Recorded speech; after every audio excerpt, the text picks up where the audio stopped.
Ada Pak. Yang ini ya? Iya Pak, ada ketutup pintu aku Pak.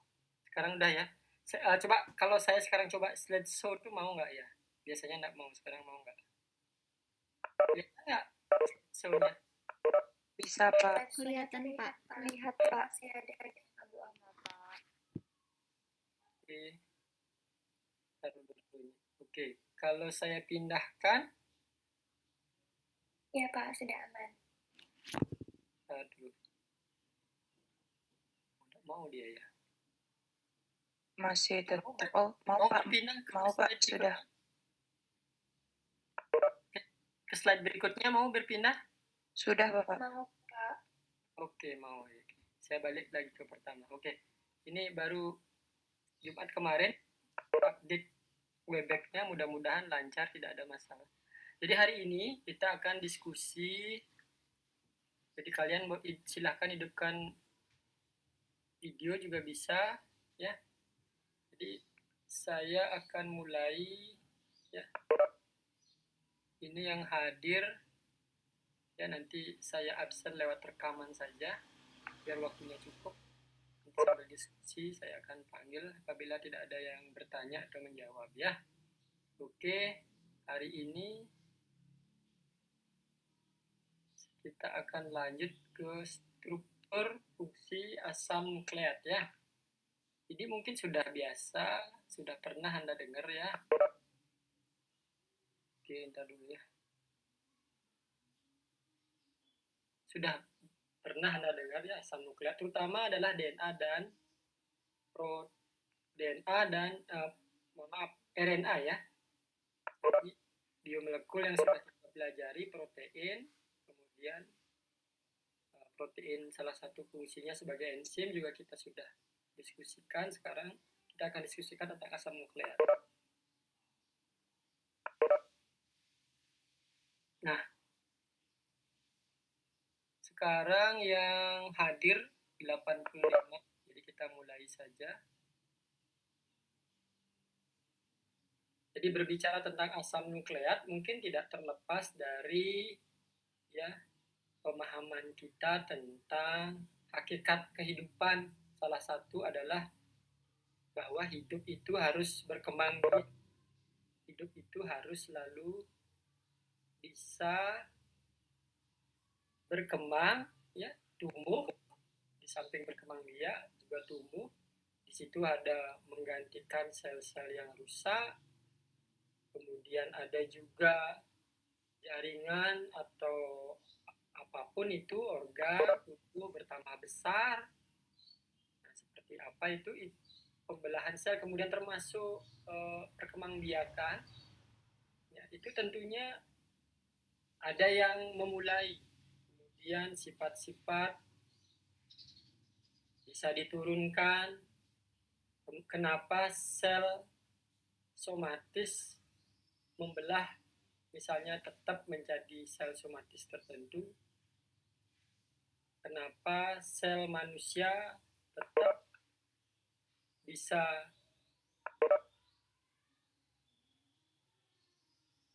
membelah menjadi tetap sel manusia, tidak berubah menjadi sel lain.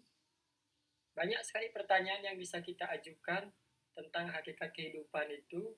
Kita ingin menjawabnya dari tingkat molekuler ya. Apalagi di musim pandemi saat ini, mungkin ini salah satu biomolekul yang sangat relevan kita diskusikan. Oke, saya akan lanjut ya. Ini mungkin karena slideshow mungkin agak lama. Saya sudah tekan 2. Nah, mau berpindah ya.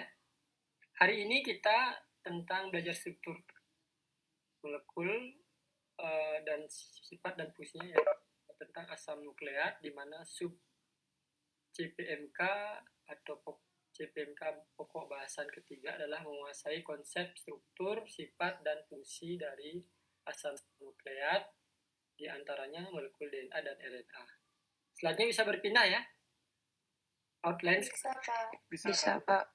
Jadi pertama kita akan mendiskusikan tentang pendahuluan. pendahuluan yang relevan, yang penting kita akan bicarakan adalah tentang aliran informasi genetik. Ya.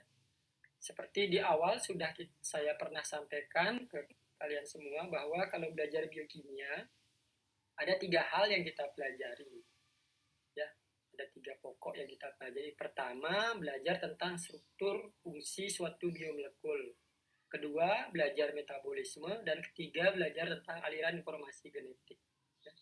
Untuk belajar aliran informasi genetika, hal dasar yang harus kita kuasai adalah memahami struktur, sifat, dan fungsi dari 2 molekul asam nukleat yang penting ini, yaitu DNA dan RNA. Kemudian baru nih, setelah materi yang saya sampaikan, itu juga di akhir akan saya sampaikan diskusi. Nah, pendahuluan. Aliran informasi genetika ya sebagai pendahuluan. Apa itu aliran informasi genetika? Nanti akan saya sampaikan. Ya. Mau ke slide berikutnya ya tentang aliran informasi genetika. Mau, Pak. Mau, bisa, Pak. Seperti yang saya sampaikan tadi ya, bahwa dalam sel itu semua sel hidup. Kita tahu ada sel prokaryot, ada eukariot, dan ada juga archaea ya. Kemudian ada virus juga yang tidak termasuk makhluk hidup. Semuanya itu memiliki molekul namanya DNA. Kita lihat sel. Untuk sel eukariot dia memiliki inti sel. Dalam inti ada atau nukleus ada kromosom. Ya, misalnya ini kromosom.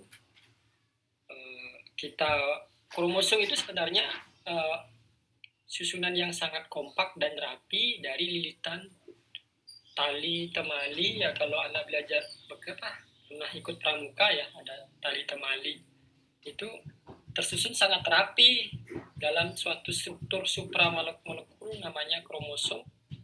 Ya, di situ ada protein nukleosum juga di situ yang terikat.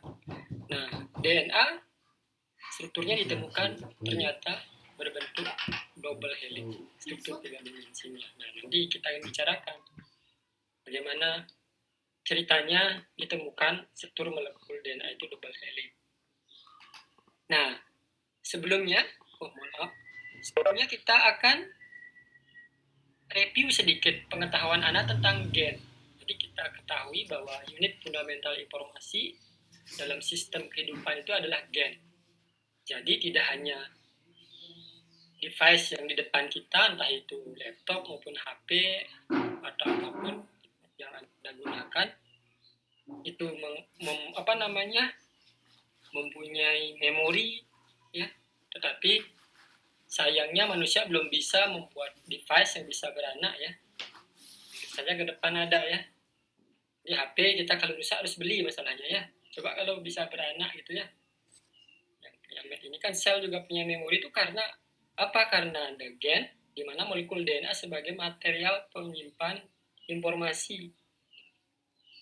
Jadi apa yang kita lakukan ini, saya bisa dalam jarak jauh bisa bicara, kita bisa menyimpan informasi, kita bisa meneruskan.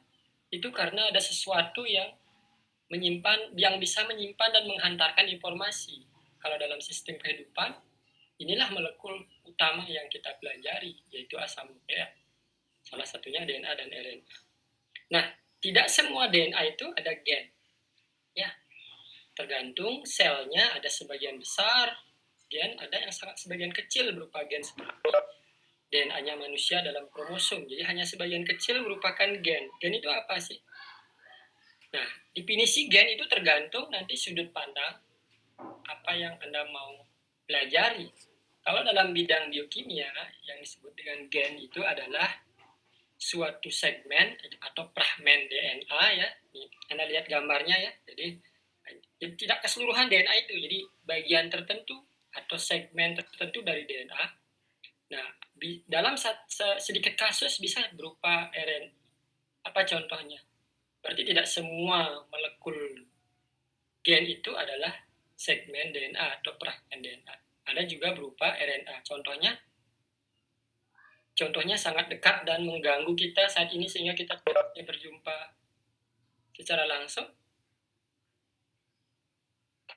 Virus, Pak. Ya, tentu virus. Virus apa? Apa semua virus? COVID-19. Oke. Virus apa istilahnya? Kalau COVID-19, virus flu burung seperti itu. Virus yang apa? Virus yang material genetiknya adalah RNA, Pak. RNA. Jadi ada virus RNA, ada virus DNA ya. Nah, virus RNA yang dikatakan sangat mudah termutasi itu gennya itu ya ada di segmen RNA-nya. Nah, inilah yang mengkode informasi yang diperlukan untuk menghasilkan suatu produk biologi fungsional. Anda tahu, produk biologi fungsional itu maksudnya adalah protein, ya.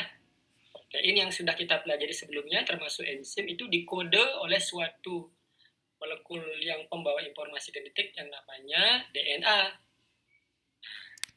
DNA, segmen DNA yang mengkode protein itulah gen, ya. Oke, saya lanjut ya. Nah, kita tahu sel itu bisa membelah, baik sel somatis dengan pembelahan mitosis maupun sel gamet, pembelahan meiosis, ya. Anda mungkin masih ingat itu di pelajaran biologi waktu SMP, SMA, bahkan sejak SD ya. Nah, apa sebab terjadi pembelahan sel? Itu cikal bakalnya apa yang terjadi di tingkat molekul? Siapa yang tahu? Sebutkan nih, siapa yang tahu apa yang terjadi? Mengapa bisa terjadi pembelahan sel? Diawali dengan apa di tingkat molekul? Ya? Izin mencoba menjawab. Langsung aja, langsung. Saya Julio 19. Jadi apa yang terjadi di tingkat sel itu adalah proses replikasi atau memperbanyak jumlah dari Replikasi DNA-nya. apa yang bereplikasi? Yang bereplikasi itu DNA-nya, Pak. Oke, jadi cukup Julio. Nanti yang Julio dan kawan-kawan di sini nanti nggak usah ini ya, nggak usah terlalu panjang. Langsung aja misalnya Julio NIM sekian. Langsung saja, nggak usah minta izin. Nah, begitu juga kalau kalian mau mengopkan, tiba-tiba mau ke belakang dan sebagainya, nggak usah bilang ini ya. Tiba-tiba. Jadi cukup. Anda bisa juga sampaikan, siapa tahu saya waktu panggil, tulis saja di chat ya. Oke. Begitu juga pada saat menjawab langsung saja. Ya benar seperti yang disampaikan Julio, replikasi, tapi replikasi DNA. Jadi molekul yang bereplikasi itu DNA. Jadi DNA dulu membelah menjadi dua. Dia mau jadi satu menjadi dua, setelah itu baru diikuti dengan kromosom sel, ya. Jadi, nah sekarang berarti DNA itu adalah cikal bakalnya. Jadi dia molekul utama. Jadi dialah yang membawa informasi genetik, ya. Jadi kromosom, inti sel, kemudian sel itu hanya pembungkusnya saja, ya. Tentunya itu semua diawali dari DNA. Nanti pada saat belajar aliran informasi genetik, proses pertama yang disebut dengan replikasi DNA akan Anda pelajari di situ. Tapi sebelum mempelajari replikasi DNA, marilah kita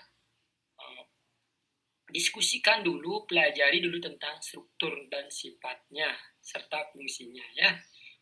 Nah, kita tahu dalam sel tadi yang sudah kita pelajari inilah. Jadi ada gen, ya, ada gen. Tidak semua DNA ini gen ya. Jadi nah, ini penjelasannya. Ini untuk umumnya untuk DNA pada makhluk tingkat tinggi atau misalnya manusia ya. Kalau untuk mikroba dan virus apalagi karena dia ukurannya lebih kecil, tentunya sebagian besar akan semakin banyak persentase gennya yang terkandung dalam untaian material genetiknya, entah itu DNA ya maupun RNA. Tapi kalau manusia misalnya, dia sebagian besar itu tidak merupakan gen. Yang tidak merupakan gen itu disebut intron, ya. Intron. Jadi yang exon inilah yang merupakan gen. Exon. Jadi X itu nanti maksudnya dialah nanti yang mengekspresikan protein sebagai pengkode protein. Nah, jadi exon-exon inilah sebagai gen. Jadi tidak semuanya.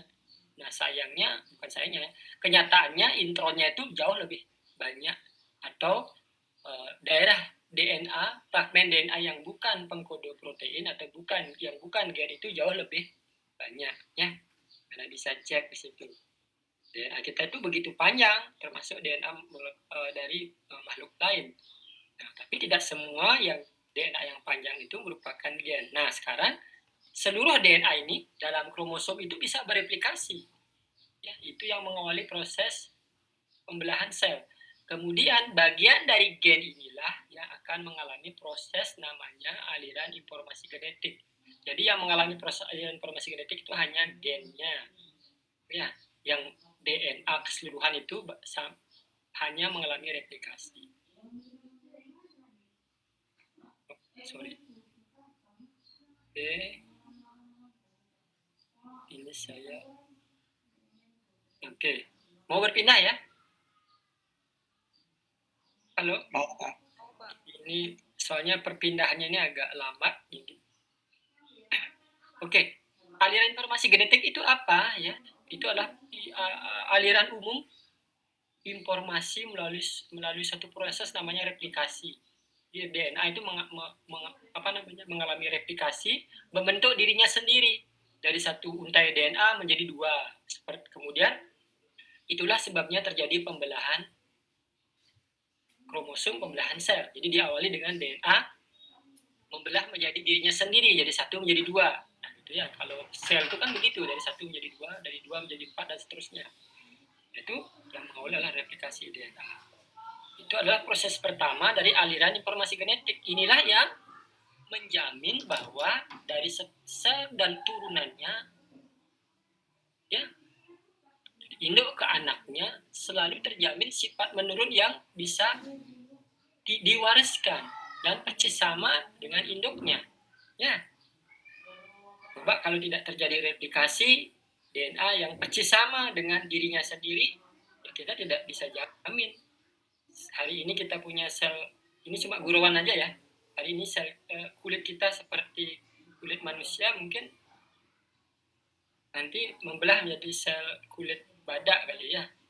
Ya, itu bisa terjadi ya. Seandainya Tuhan itu marah pada kita, ya ini gurauan aja, jahil ya, lalu banyak dosa, bisa aja begitu ya. Kalau nggak salah ada film seperti itu, pernah saya tonton. Ya, silakan ya perhatikan, nanti cek replikasi itu apa ya, nanti detailnya belajar di bagian akhir dari perkuliahan ini. Ya, setelah itu dilanjutkan dengan transkripsi. Transkripsi itu nama lainnya adalah perubahan DNA menjadi RNA atau biosintesis RNA. Kalau tadi replikasi, nama lainnya biosintesis DNA. Ya.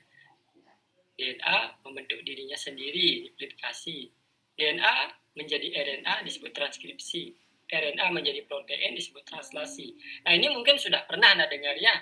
Bagi yang sudah pernah, saya review. Kemudian pertanyaannya adalah, nah ini dogma sentral, ya, yang merupakan kebenaran yang tidak bisa diganggu-gugat, ya, yang pertama kali diperkenalkan oleh Bapak Francis Crick pada saat itu, ya, di mana pada saat itu belum banyak riset-riset yang dilakukan, ya, mungkin pada saat itu baru fokus ke riset misalnya proses yang ada pada manusia. Nah, apakah dogma sentral ini berlaku sangat absolut? Ada pendapat? Artinya DNA mengalami replikasi, kemudian Izin berpendapat, Pak. ya, NIM 3, Pak. NIM ya, 3 izin berpendapat. dunia, ya, Iya, Pak. Ya, terima kasih atas waktunya, Pak. Sepengetahuan saya, dogma sentral ini tidak absolut, Pak. Ada yang pernah saya dengar itu ada bakteri RNA seperti itu, Pak. Jika dia akan melakukan replikasi, maka dia itu harus terlebih dahulu membentuk DNA kembali, Pak. Dan ada enzim yang digunakan, kalau nggak salah itu reverse transcription, Pak, yang digunakan untuk membentuk DNA, untuk melakukan transkripsi kembali seperti itu, Pak. Kalau tidak salah, Pak. Terima kasih, Yunia. Saya langsung. Benar nggak itu bakteri logikanya? Ya, Mau, Pak. virus ya. Pak, virus. Okay. Dia virus RNA, Pak. Ya, pertanyaan saya itu jawabannya ada di depan mata kalian semua ya. Ini yang hadir mungkin di antara yang hadir sebanyak 93 orang. Saya belum cek apakah ada pakai 2 device itu, mungkin sudah ada yang melihat ya. Ini ya. Makanya ada perkecualian virus. Ya bukan transcription ya, prosesnya namanya transkripsi. Reverse transcription, tapi enzimnya namanya reverse transkriptase. Ya.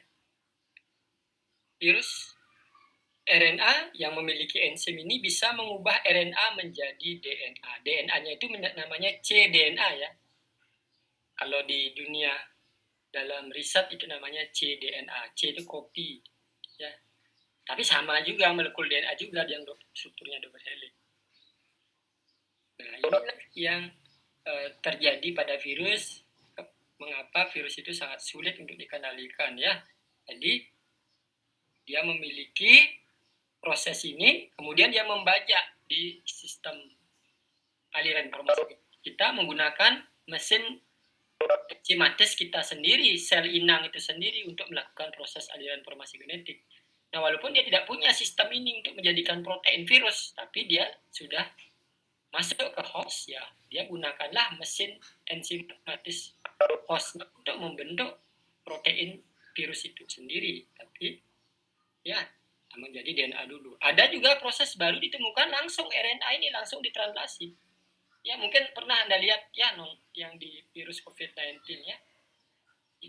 Jadi bukan semakin maju ilmu pengetahuan semakin canggih penyakitnya, bukan. Menurut saya itu manusia semakin melek, semakin tahu untuk mengungkap rahasia alam gitu ya. Kalau saya sangat tidak setuju sebenarnya ya, kecuali penyakit-penyakit yang timbul akibat misalnya polusi ya, mungkin saja ya. Tapi kalau kecanggihan dari sistem hidup dan tidak hidup yang saling berinteraksi seperti virus dan makhluk hidup itu memang sangat banyak yang belum diketahui. Mudah-mudahan ke depan nanti Anda yang membuka rahasia itu. Nah, ini salah satunya yang menyebabkan dogma sentral ini tidak berlaku absolut. Oke, saya lanjut. Wah, ini selalu saya salah klik nih.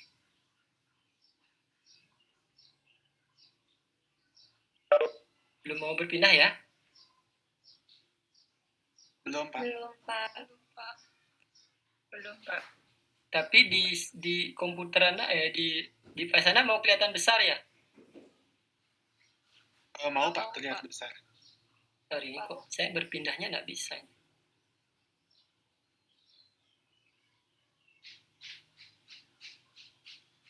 Oke, mau ya? Mau, Pak. Nah, sekarang saya ulang lagi. Oke. Nah, kita fokus sekarang ke tempat di mana DNA itu berada di kromosom ya. Nah, kita tahu kromosom itu protein, terdiri dari protein ya. Jadi tidak hanya molekul asam nukleat. Ya, Anda bisa baca di sini ya. Jadi molekul asam nukleat tempat menyimpan informasi genetik organisme merupakan molekul terbesar dalam sel dan mungkin mengandung ribuan gen. Begitu juga DNA intergenik. Jadi maksudnya seperti yang saya sampaikan tadi, keseluruhan gen dalam makhluk hidup itu keseluruhan DNA dalam kromosom itu tidak semuanya gen. Ada gen, ada bukan gen, disebut dengan intron atau DNA intergenik. Inter ini antara gen antar gen. Ya. Jadi antara gen itu disebut intron yang tidak mengkode protein atau tidak merupakan gen. Nah, kromosom bakteri misalnya, ini kalau bakteri itu seperti E. coli, seperti yang saya sampaikan tadi, kalau makhluknya semakin sederhana, jadi dia hampir seluruh materi genetiknya itu merupakan gen. Tapi kalau manusia, gennya itu hanya sebagian kecil yang ada dalam DNA ya. Tidak semua DNA itu merupakan gen. Kalau bakteri, misalnya prokariot E. coli, hampir semua DNA-nya itu yang mengandung gen itu merupakan ini kan kalau prokariot itu kan tidak punya inti ya, jadi dia ada di sitoplasma, jadi bukan di dalam inti. Nah, dia juga membentuk kompleks dengan protein. Nah, selain itu, selain dia punya kromosom, ya kromosom yang sederhana, tidak seperti sel eukariot seperti manusia, juga memiliki DNA lain di luar DNA kromosom yang bentuknya melingkar tapi sirkuler, supercoil ya. Itu yang umumnya jumlahnya sedikit. Nah, tidak hanya E. coli, beberapa yeast ya ragi seperti Saccharomyces dan sebagainya, mikroba yang lain juga itu memiliki DNA sirkuler supercoil yang disebut dengan plasmid ya. Nah, ini plasmid ini banyak bermanfaat dalam teknologi DNA rekombinan ya. Jadi kita merasakan kemajuan teknologi DNA rekombinan itu berkat ada ditemukan plasmid ini sebagai vektor istilahnya ya, vektor DNA. Oke. Nah, selanjutnya mau bergerak ya, Indah. Nah, molekul DNA begitu panjang, bahkan kalau kita ukur itu lebih panjang dari ukuran sel atau bahkan ukuran tubuh kalau dia multiseluler seperti manusia. Bisa lihat di tabel ini ya. Ya, ini virus misalnya ya. Virus apa? Banyak macam virus, misalnya virus T4 ya. Dengan ukuran panjang virusnya 210 nanometer. Masih terhubung ya? Masih, Pak. Masih, Pak. Coba kita lihat DNA-nya. Kalau di satuan panjang nanometer ya, nanometer kan 10 pangkat minus 9 meter ya. Itu 60.800 nanometer. Ya. Berapa kali lipat ini panjangnya ya? Selalu lebih besar kan? Lebih panjang kan? Nah, anak kemudian kalau panjang 60.800 ini kan berasal dari panjang urutan basa nukleotida 168 sekian. Nah, ada yang tahu apa maksudnya panjangnya misalnya 168.000 sekian dengan satuan ini BP. BP ini singkatan dari base pair atau dalam bahasa Indonesia pasang basa. Baik Pak, saya menjawab. Saya Julian M19. Jadi maksud dari 168.889 pasang basa itu adalah jumlah dari pasangan daripada penyusun nukleotidanya, yaitu kalau adenin seperti adenin, guanin, timin, dan sitosin, begitu Pak. Jadi untuk adenin misalkan akan berpasangan dengan timin gitu. Jadi jumlahnya itu bervariasi sehingga jumlahnya itu terus berpasang-pasangan membentuk seperti tangga double helix sebanyak 168.889. Kira-kira seperti itu, Pak. Ya, terima kasih Julio. Jadi kalian mungkin sudah pelajari, ini saya kasih catatan di depannya. Contoh yang paling sederhana aja misalnya. Kalau Anda disuruh membuat panjang DNA 6 pasang basa atau 6 base pair BP. Ya, jadi urutkan saja. Jadi tata cara penulisannya cukup menuliskan dari satu arah yang disebut dengan 5 aksen 3 aksen. Nanti saya akan sampaikan apa yang disebut dengan 5 aksen 3 aksen. Pokoknya dari kiri ke kanan. Misalnya A, D, T, G, C, C. Ini kan ada 6 ya. Walaupun tidak kelihatan pasangannya, ini maksudnya 6 pasang ya.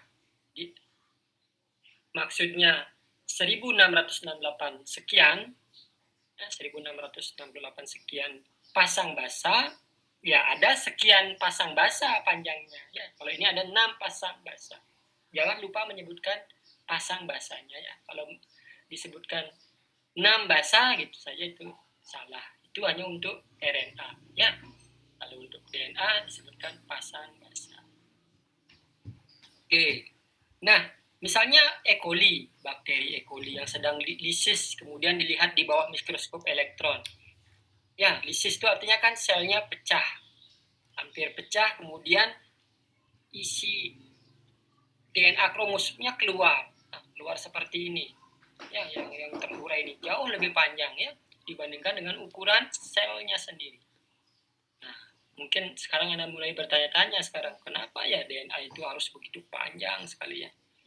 Ya, bahkan kalau DNA-nya ini lagi keluar ini. Kalau DNA-nya manusia itu katanya bolak-balik bisa berapa kali itu ke matahari ya, berkali-kali. Ya, oke, mungkin coba simpan sekarang pertanyaan itu di dalam hati Anda, kenapa DNA itu begitu panjang? DNA manusia sangat panjang itu, bisa bolak-balik ke matahari, kalau nggak salah 7 kali kalau nggak salah ya. Kalau guruan saya dengan mahasiswa saya dulu tuh mungkin DNA itu kayaknya jembatan menuju surga kayaknya. Ya, karena mungkin DNA itu menyimpan informasi sifat-sifat buruk dan baik kita yang ada di selama kita hidup ini ya. Kayaknya begitu sih, cuma hipotesis ngawur aja ya. Oke. Tapi jawaban yang saya minta bukan itu ya, jawaban yang apa ya, yang logis untuk saat ini. Itu kan jawaban yang berhalusinasi yang saya sampaikan tadi. Ya. Kemudian kromosom eukariot ya, itu bervariasi jumlahnya ya. Variasi jumlahnya ya, kalau kromosom eukariot, kalau yang prokariot seperti E. coli dia berlingkaran. Kalau kromosom eukariot, genom sel-sel eukariot, genom itu artinya keseluruhan gen yang ada dalam satu individu ya. Itu terbagi dalam beberapa atau banyak kromosom ya, masing-masing itu mengandung DNA-nya linier ya. Nah, linier, tunggal dan amat besar ya. Jadi maksudnya double helix tapi dia membentang linier tunggal ya. Jadi panjangnya bervariasi dari 10 pangkat 7 sampai 10 pangkat 9 pasang basah. Misalnya jumlah eukariot itu antara 1 sampai ada yang 190. Itu misalnya semut yang pernah ditemukan di Australia, dan kupu-kupu yang memiliki sampai 190 jumlah kromosom. Kalau manusia berapa? Ya, masih ingat ya? Ya. Manusia itu ada 23 pasang ya, 46. Masih terhubung ya? Masih, Pak. Ya. Masih, Pak.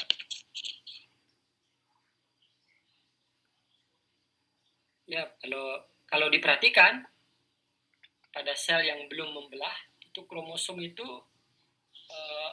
merupakan serat kompak ya, yang terbentuk dari kompleks DNA dan protein yang disebut dengan kromatin ya. Jadi kalau kita mulai dari hal yang kecil, misalnya DNA, ada yang molekul itu melilit di protein inti nukleosom ya, terikatnya sangat rapi ya, sehingga membentuk suatu makromolekul yang disebut dengan kromosom yang pernah kita diskusikan waktu fundamental biokimia kemarin ya. Oke. Mudah-mudahan bisa. Nah, sekarang banyak pertanyaan yang bisa kita ajukan di sini sebelum belajar ya. Kalau saya belajar itu biasanya diawali dari bertanya dulu ya. Ya, seperti alamiahnya, seperti anak kecil ingin tahu gitu ya. Bebas, bisa saja pertanyaan kita itu keliru, bisa enggak apa-apa, kita bertanya aja sebanyak mungkin, kemudian kita belajar untuk mencari jawabannya.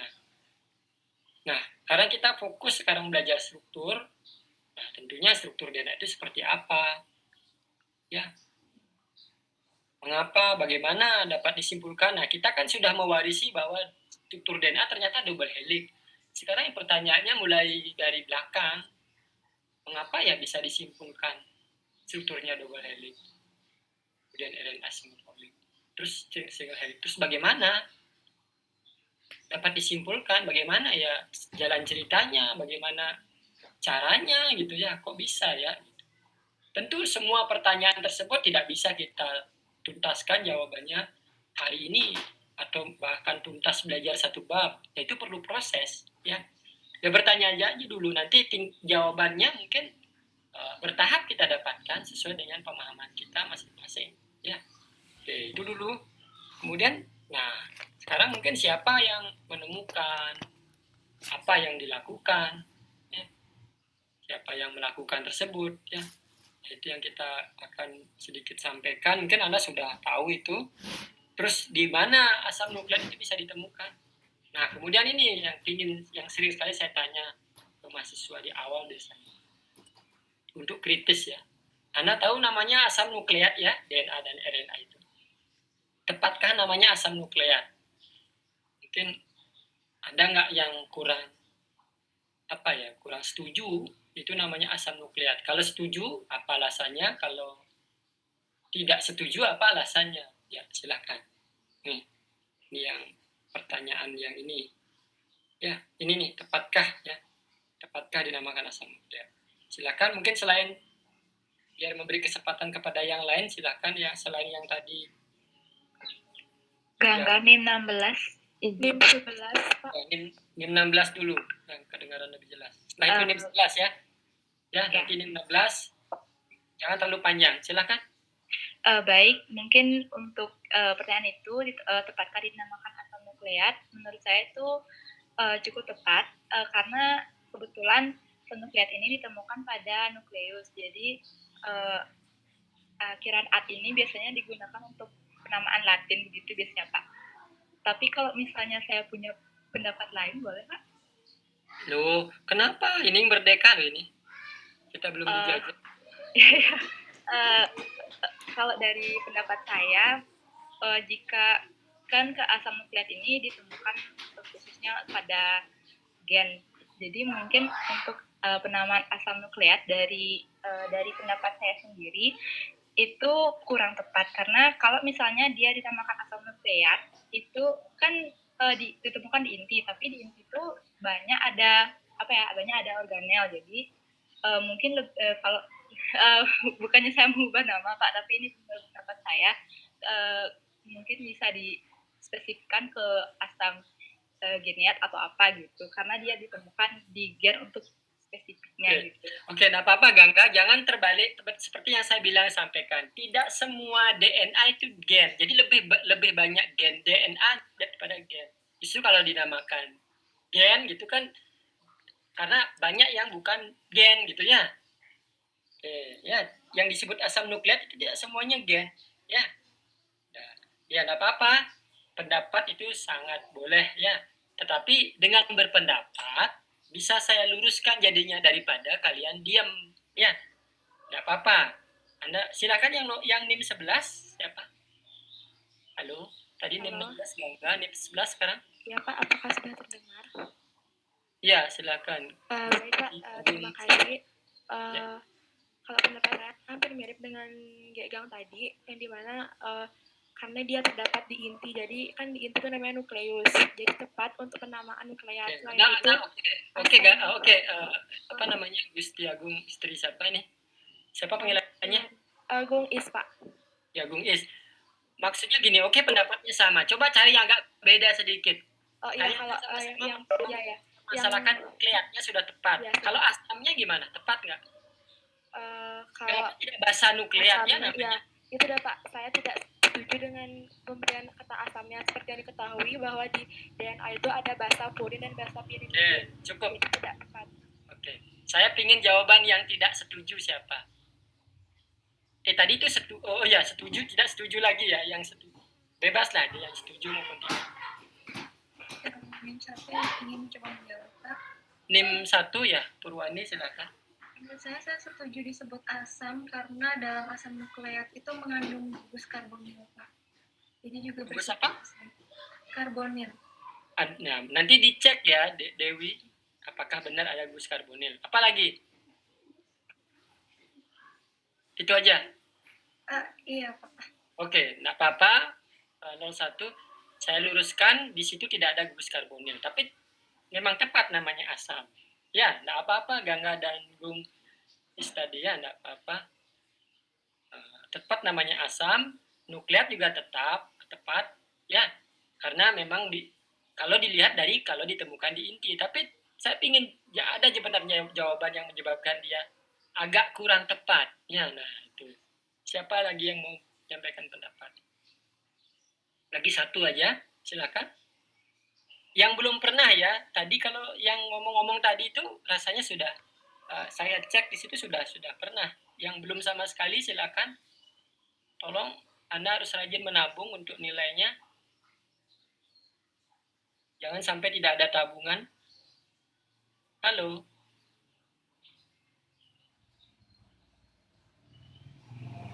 Tadi 01, 11, 16.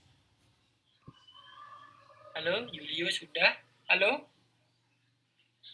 Izin jawab, Pak. Ya, silakan. Baik, terima kasih Pak. Saya Sri, ya Nasri juga sering ya, nggak apa-apa, sampaikan sekarang pendapat. Baik Pak, kalau untuk pendapat mirip sama yang sudah dikatakan teman-teman tadi, tapi saya ingin menambahkan sedikit mengenai nama nukleatnya itu. Kan dinamakan nukleat karena ditemukan di nukleus atau inti sel seperti itu. Sementara kalau kan asam nukleat di sini masuk ke dalamnya adalah DNA dan RNA. Sementara DNA itu memang tepat ditemukan pada inti sel, tetapi RNA itu dia ada di inti sel, ada juga di sitoplasma atau bisa ditemukan di ribosom. Seperti itu Pak. Kalau untuk kurang tepatnya. Jadi nukleatnya kurang pas ya. Oke. Ada lagi?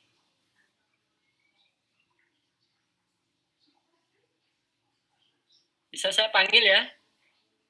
Coba NIM 44 KD Ayu Suci.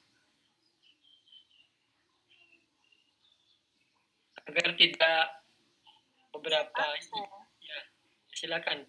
KD Ayu Suci bisa NIM 4. Baik Pak, kalau dari saya terkait dengan asam nukleat itu sama seperti teman-temannya karena ditemukan pada inti sel, pada sel hidup eukariotik seperti itu. Jadi kan namanya nukleat. Sekarang oke, cukup dulu. Coba saya tanya, apakah Anda setuju asam nukleat hanya ditemukan di inti sel? Tadi di mana saja? Atau saya tanya, di mana saja bisa ditemukan di asam nukleat? Di inti, oke, di mana lagi? Ada di luar inti? Tadi ada sudah ya Nasri bilangnya di luar seperti RNA. Dari saya, sepertinya tidak hanya di inti saja Pak, ada di tempat lain seperti mungkin mitokondria Pak. Oke, benar. Berarti kan tidak cocok namanya nukleatnya. Iya. Oke. Kemudian asam. Padahal mengandung basa nukleotida ya, basa adenin, guanin, sitosin, timin. Nah, kenapa sih kok asam namanya? Tapi dia memang tepat dari segi strukturnya, memang dia bersifat asam memang. Mungkin dari pendapat saya, mohon maaf Pak jika salah, lebih penamaannya itu lebih ke asam karena pada asam nukleat itu kan paling umum ditemukan pada DNA dan RNA, di mana jika kita lihat dari struktur DNA sama RNA itu kan lebih ke asam Pak. Ya itu dah. Oke, nanti KD dan kawan-kawan bisa lihat ya, gimana sifatnya yang menyumbangkan asam ya. Oke. Jadi bukan karena asam karboksilatnya, tapi adalah komponen gugus tertentu yang ada pada nukleotida penyusun DNA ya. Nanti saya harapkan setelah Anda memahami struktur ya, bagaimana kaitan antara sifat dengan strukturnya itu Anda bisa kaitkan ya. Misalnya benar nggak mengandung, contohnya begini, Anda sudah terbiasa memahami bahwa kalau ada struktur karboksilat pasti sifatnya asam. Nah, apalagi kan tidak hanya karboksilat. Ya, kemudian ini kok ada basa nukleotida kok tidak asam sifatnya. Itu kaitannya dengan struktur. Ya. Ini logikanya begini. Misalnya KD dan kawan-kawan di sini sifat sebenarnya pintar semua ya. Cuma memiliki sifat yang sangat pemalu. Jadi pinternya masuk ke dalam, tidak pernah kelihatan.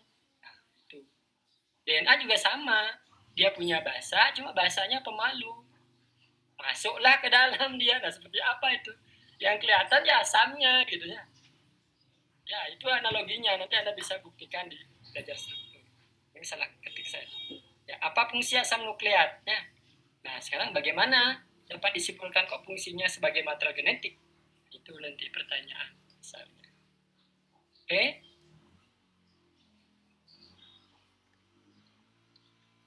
Nah, mari kita mulai dari sejarah awal, studi awal ya, penemuan material genetik. Jadi pada waktu itu para ahli bertanya-tanya ya setelah Mendel membuktikan bahwa adanya sifat menurun tersebut. Apa ya? Berarti harus ada zat, harus ada senyawa tertentu yang membawa yang ada dalam sel itu. Awalnya mungkin tidak diketahui itu merupakan asam nukleat, ya.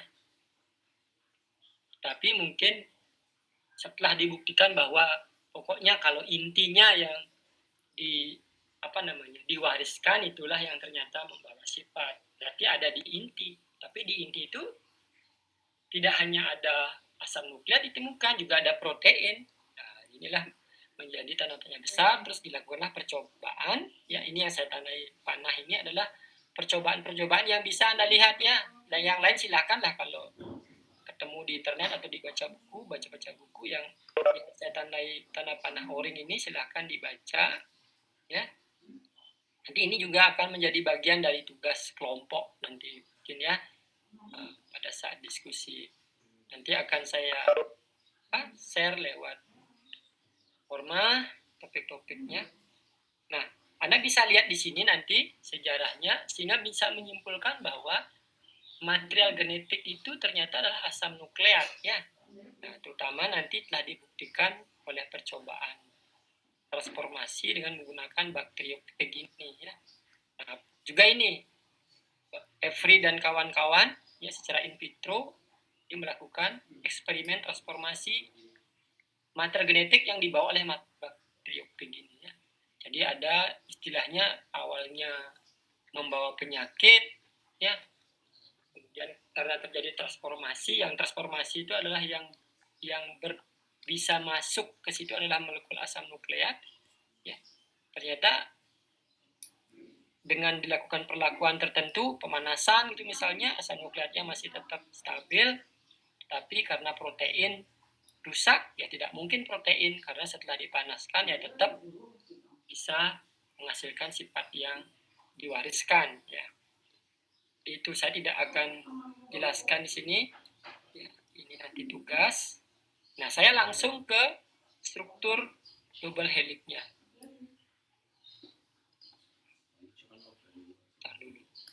Saya ini selalu kalau berpindah ini kok lama, ya. Isinya ini.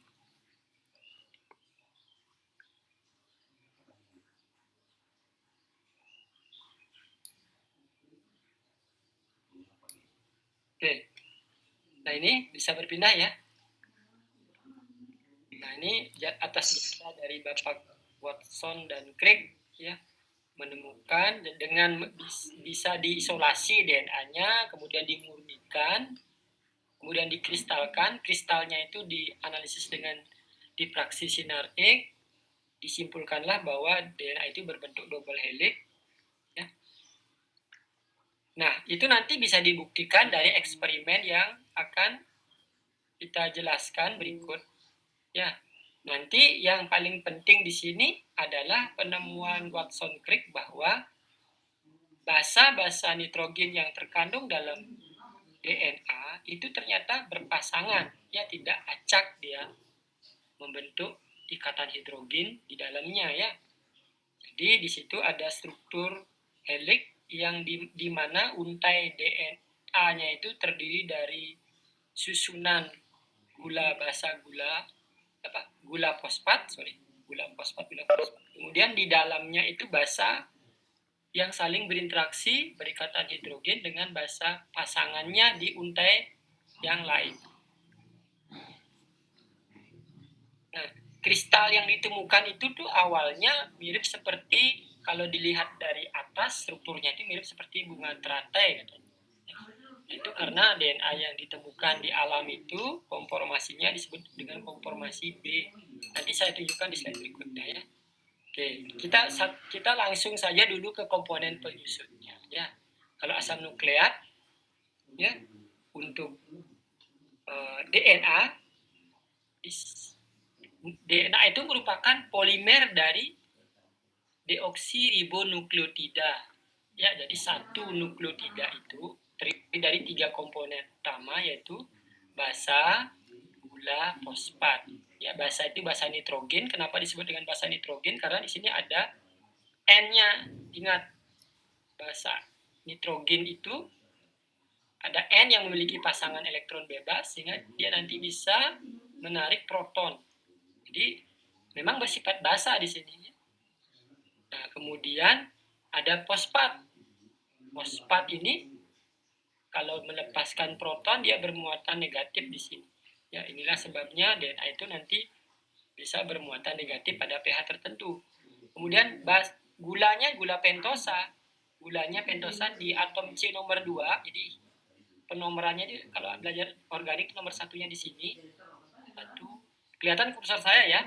1. Terlihat, Pak. Ya, 2. Ya, ini. Sorry. Ya, 2 di sini. Bedakan dengan komponen penyusun. Kursor saya bergerak. RNA. Ya, RNA. Ya, sama-sama adinin. Ya. Jadi nukleotidanya namanya deoksiadinilat atau deoksiadenosin. 5 aksen monofosfat. Ya. Kemudian kalau adininnya RNA, ya, atau monomernya disebut dengan ribonukleotida. Ya, ribonukleotida. Kalau monomernya DNA deoksiribonukleotida. Jadi mengapa ada deoksi? Ini tidak hanya ribo, ada tambahan deoksi. Deoksi ini karena di atom C nomor 2 dari gula pentosa itu tidak ada OH. Anda lihat di sini. Nah, itu bedanya. Sama-sama AMP, ya. Deoksiadenosin 5 monofosfat. Kalau ini adenosin 5 aksen monofosfat, jadi tidak ada deoksinya. Begitu juga bahasa nukleotida yang lainnya. Jadi yang membedakan itu pertama adalah gula penyusunnya, ya, gula pentosanya. Jadi gula pentosanya ini deoksiribosa, ya, deoksiribosa. Kalau RNA tidak ada deoksinya, hanya ribosa, ya. Oke. Kemudian yang lain. Jadi sama-sama ada adinin, di RNA juga ada adinin, tapi ingat adininnya beda di komponen gula pentosanya, ya. Begitu juga guanin, gula pentosanya beda, ya, dari atom C nomor 2. Tapi C nomornya itu ada aksennya, ya, nomor 1 aksen, 2 aksen, begitu. Nanti ada di slide berikutnya. Kemudian yang berbeda adalah tidak ada timin di, mungkin Anda sudah tahu, di RNA, di ribonukleotida, tapi ada urasil. Ya, urasil itu disebut, ini kalau bahasanya urasil, tapi kalau monomer dari ribonukleotida itu disebut uridinilat, ya, uridin 5 monofosfat atau UMP. Kalau timinnya, bahasanya timin itu nukleotidanya, deoksiribonukleotidanya namanya deoksitimidilat atau deoksitimidin 5 aksen monofosfat. Jadi 5 aksen itu karena nomor 5 aksen ini ada fosfat. Ya, sama juga nomor 5 aksen semua. Itu aja. Ya, mungkin detailnya silakan baca dengan seksama. Ada juga di buku Leninger dan di buku yang lain, ya. Nah, kita sekarang lihat ikatan antar nukleotidanya, baik di deoksinukleotida dalam DNA, ya, ini deoksi. Kursor saya kelihatan sekarang, ya, deoksiribonukleotida dalam DNA maupun antara ribonukleotida dengan ribonukleotida lain dalam RNA. Itu disambungkan dengan ikatan namanya ikatan fosfodiester. Nah, ikatan ini jenis ikatannya kovalen. Ini sebagai backbone-nya, sebagai rangka dasar ini. Mengapa disebut rangka dasar? Karena dialah yang penyusun inti dari untai polinukleotida penyusun DNA maupun RNA. Ya, jadi backbone-nya yang ada di sebelah luarnya ini.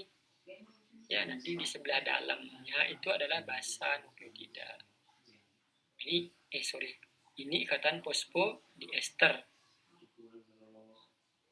Ya, arahnya kalian lihat itu dari ujung 5 aksen ke 3 aksen. Ya, memahami arah ini penting ya. Untuk paham nanti belajar PCR yang sekarang digunakan untuk analisis adanya virus atau tidak, itu misalnya dengan teknik PCR prosesnya Anda tahu seperti apa, kemudian Anda paham itu, silahkan pahami dulu ini. Ada ujung 5 aksen, 3 aksen. Mengapa disebut 5 aksen, 3 aksen? Coba intinya itu ada di gula penyusun pentosanya ya.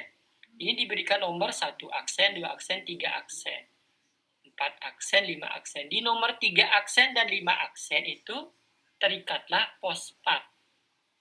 Ya, di ujung 5 aksen ada fosfat, di ujung 3 aksen berikutnya di pentosa, gula pentosa deoksiribosa ini, deoksiribosa namanya, di nomor 3 aksen juga ada fosfat.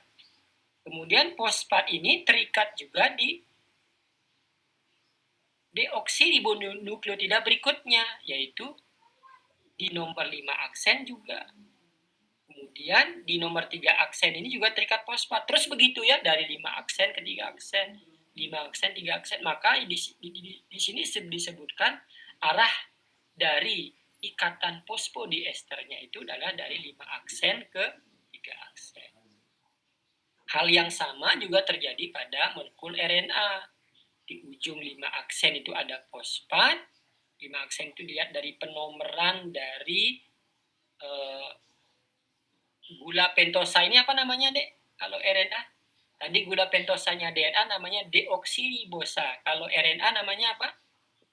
Ribosa. Ya, ribosa ya. Ribosa. Sama seperti tadi, di nomor 5 aksen ada fosfat, di nomor 3 aksen ada fosfat juga.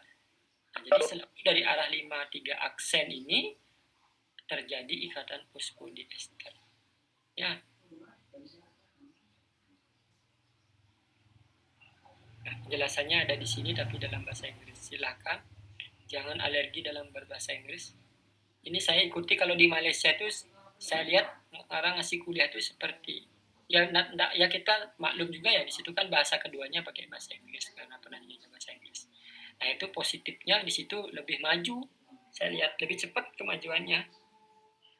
Kita ketinggalan jauh ya karena ya kita kurang dalam transfer pengetahuan tersebut. Nah, struktur DNA kita akan fokus sekarang ke DNA.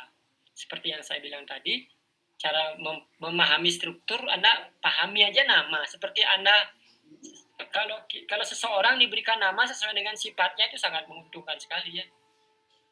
Misalnya orangnya sangat pendiam, namanya si kalem gitu misalnya, kan cocok kan.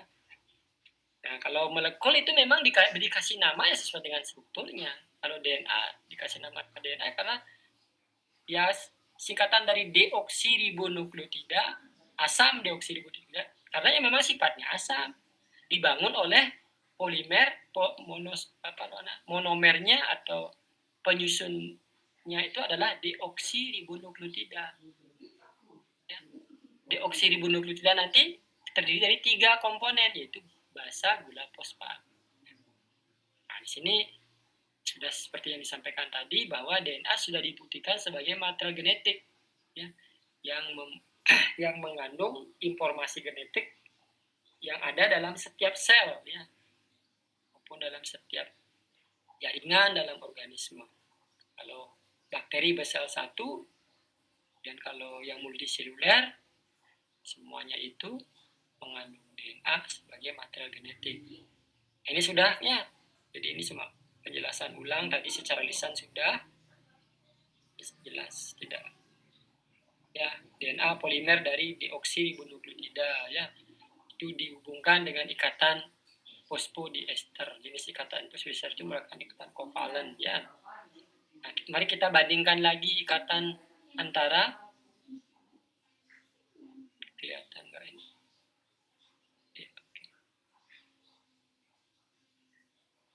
Ya, antara RNA dengan DNA ya.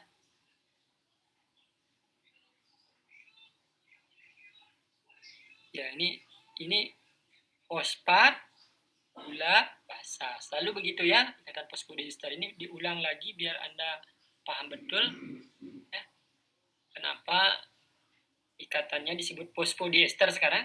Fosfodiester. Jadi ikatan ester, tapi ini esternya 2 ya. Di OH ini kan dia dengan O yang di sini ya, ada 2 di ester. Di linknya itu ada 2 ester. Sehingga nanti untuk memutuskan ini bisa dilakukan dengan memutuskan ikatan fosfodiester bisa dilakukan dengan hidrolisis ya, sama seperti protein. Oke. Oke. Ya. Nah, ini penjelasannya tadi sudah ya, sudah keduluan tadi secara lisan ada fosfat, kemudian ada gula disebut dengan dioksiribosa, kemudian ada basa nitrogen ya.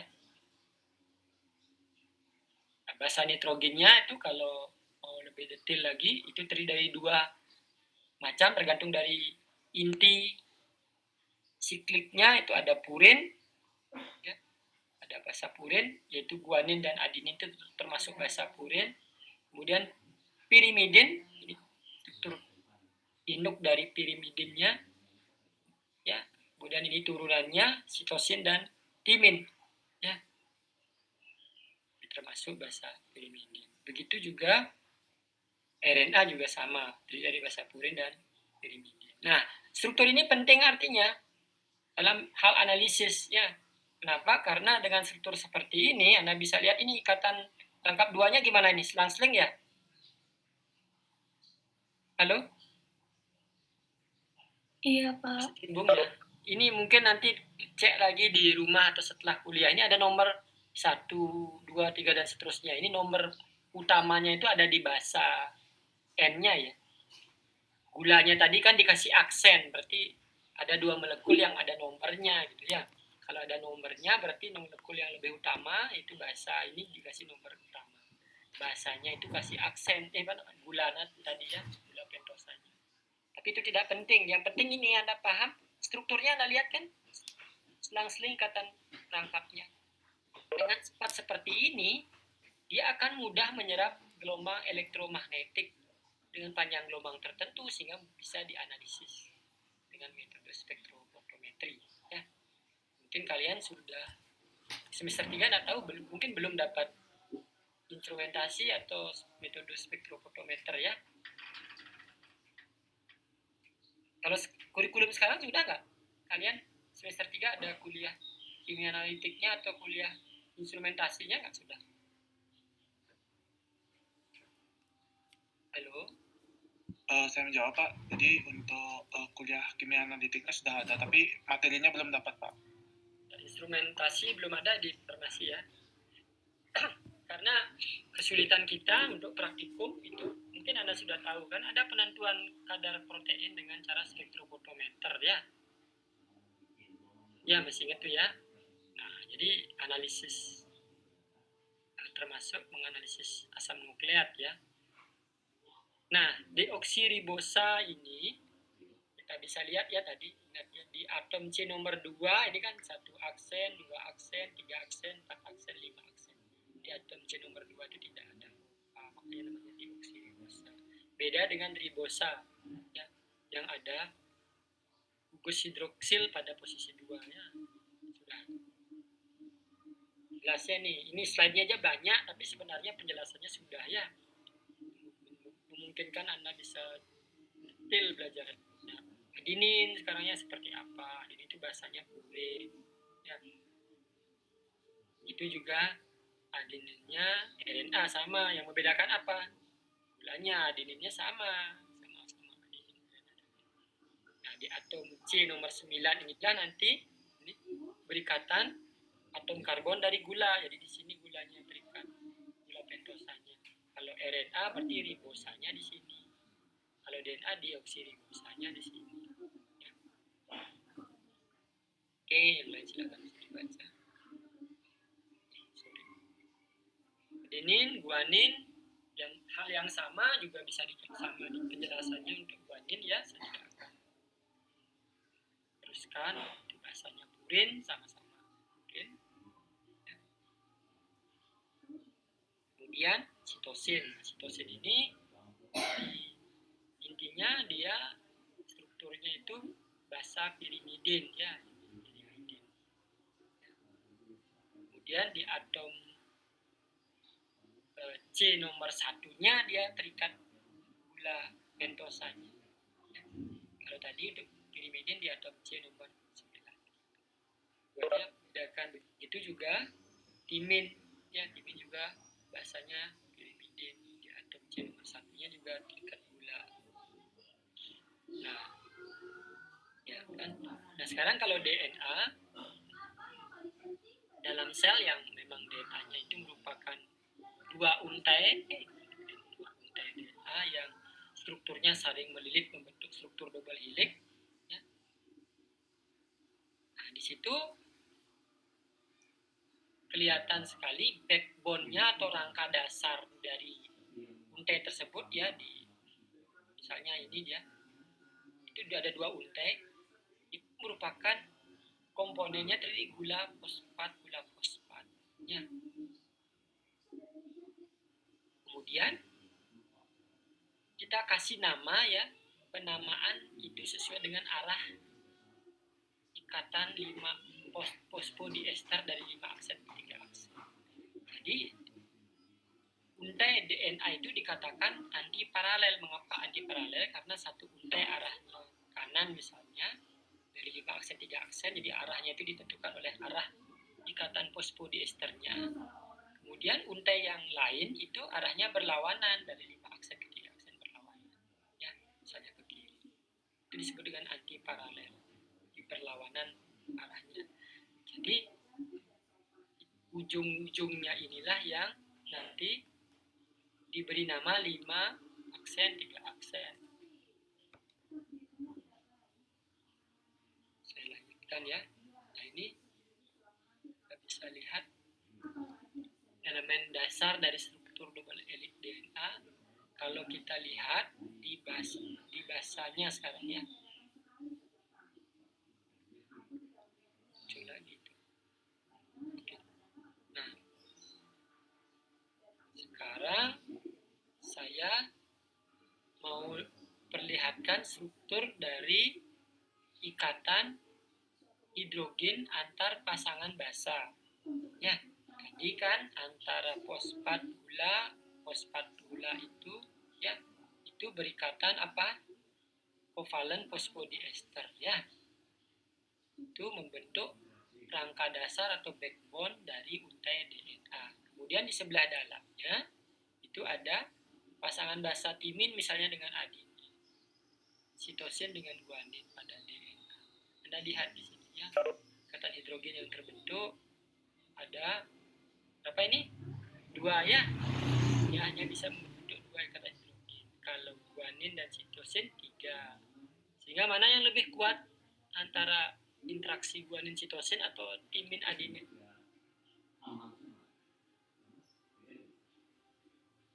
Mana yang lebih kuat? Halo? Saya Pak. Jadi yang lebih kuat itu adalah antara sitosin dan guanin. Karena ya, ada 3 ikatan hidrogen. Ya, jelas karena ya jumlah ikatan hidrogennya lebih banyak. Nah, sekarang ada pertanyaan di sini untuk diskusi. Mengapa dapat disimpulkan, ya ini sekarang, kok bisa ya guanin G selalu berpasangan dengan C, timin selalu berpasangan dengan A?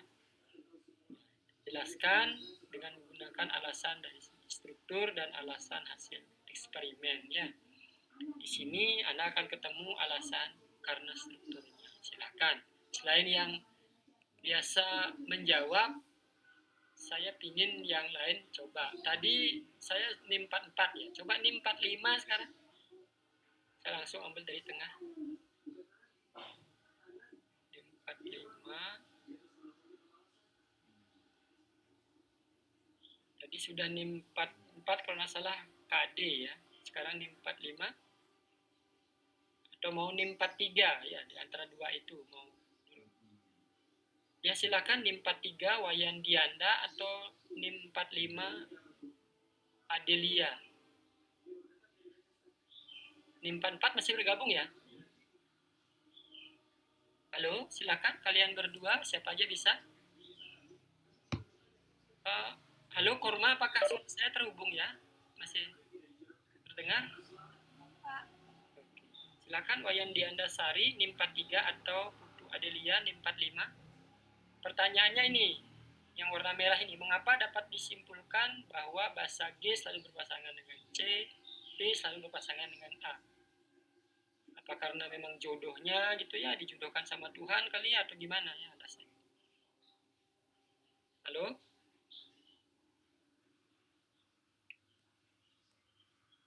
Apakah bisa didengar ya kalian berdua? Biar saya tahu apakah ini karena sinyal itu seperti apa. NIM 43 bisa dengar saya? Di Anda? NIM 45? Oke. Kalau begitu coba NIM 46. Francois Carita, gitu ya? Carita Pia. Benar ya, saya salah. Sebutkan ini. NIM 46 Carita. Halo? Tolong formanya Sinta bantu saya atau Julio atau siapa yang tadi aktif bertanya. Tolong Japri atau gimana ya. Halo, masih dengar saya ya Sinta? Masih terdengar sebenarnya Pak. Oke, berarti nggak tahu itu yang. Coba sekarang NIM 46 juga tidak dengar. Tadi saya tanya 43 sudah, 45 sudah, 46. Kemudian 42 ini kayaknya sudah pernah ya Dewa Ayu Trisna.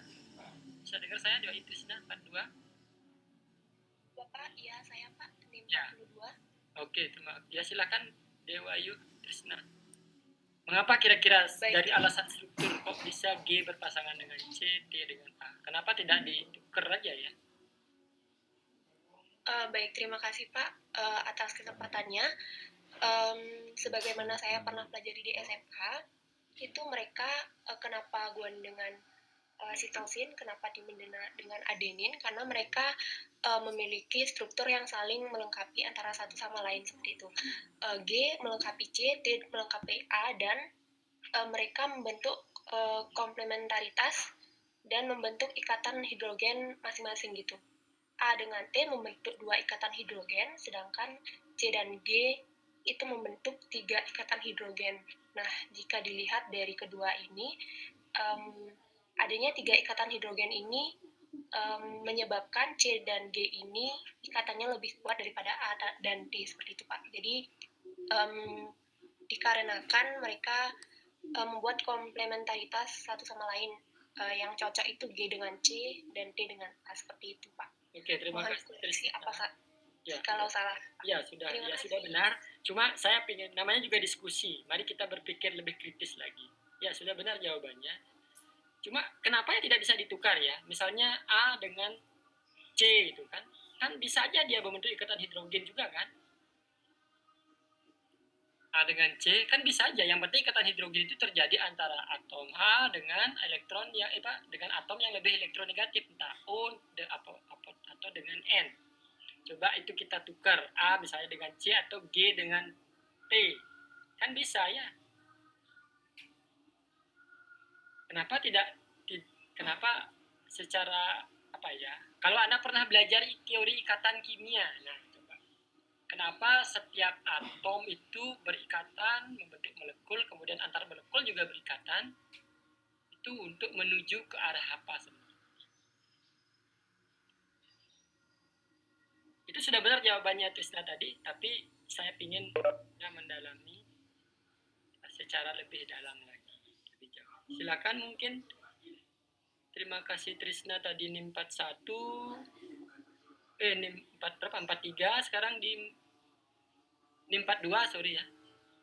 Apakah sekarang NIM 43 sama 45 sudah gabung? Dan juga NIM 46? Halo?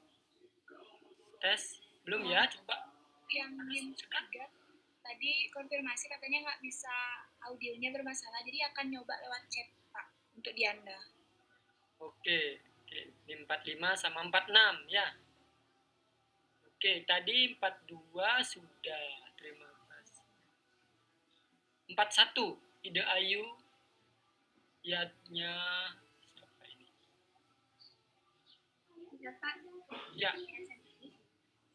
Ya, silakan. Dayu 41. Ning Tias ya. Iya, Pak. Menurut saya, Ya, tidak usah lagi diulangi jawaban tadi sudah benar. Yang saya tanyakan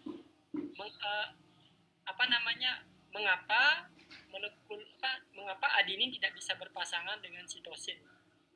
Adenin dengan timin dibalik sekarang. Padahal sama-sama bisa membentuk ikatan hidrogen.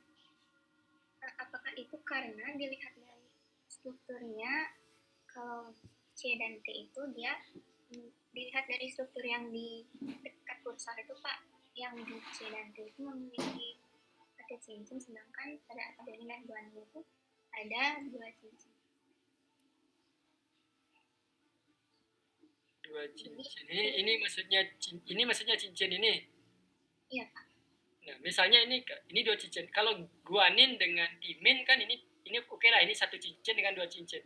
Kalau timin dengan guanin kan sama juga, guanin punya 2 cincin, timin 1 cincin. Kalau mau saling melengkapi ya. Oh, ini karena biar saling biar punya sama-sama 1 cincin, 2 cincin kan bisa aja ditukar ya. Tidak apa-apa. Saya ingin sambil absen aja sebenarnya ya. Tadi Dayu itu NIM 41 ya. NIM 40 sekarang? Ada nggak NIM 40? Made Sugi? Halo, Made Sugi NIM 40 ada? Apa suara saya terdengar, Pak? Terdengar ya, Sugi Pratnya Jawaban saya masih silakan. mirip dengan Dayu tadi. Jadi timin itu karena dia sama-sama memiliki satu cincin gitu.